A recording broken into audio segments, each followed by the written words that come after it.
My name is David Singer. I'm Associate Professor of Political Science here at MIT.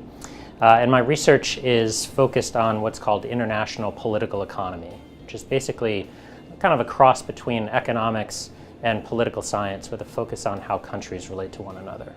So I have a few different areas that I'm focusing my research on now. One of them is on banking crises, which is a pretty important puzzle for developed and developing countries around the world. And so I'm trying to understand why they happen, when they happen, and what sort of policies could be in place to prevent them from happening in the future.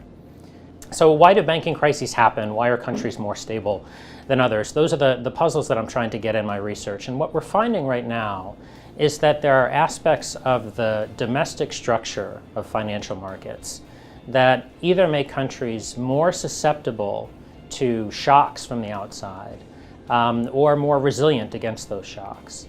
And so we're trying to measure different aspects of the financial system. And we're focusing on banks' relationships with stock markets and with non-bank financial institutions and trying to understand the competition between banks and those institutions.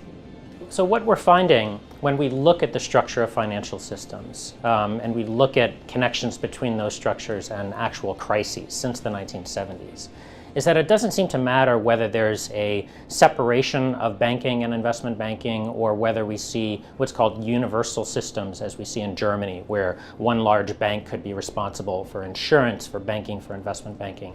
That those things, when we look across countries and across time, don't seem to matter very much in predicting crises. But what does seem to help predict crises is just how much non-bank financial activity is happening within the country. And so countries that have very vibrant stock markets with a lot of turnover and high market capitalization and lots of instruments like derivatives, that those are the sorts of things that seem to affect banks' risk-taking and ultimately their tendency to get themselves into trouble.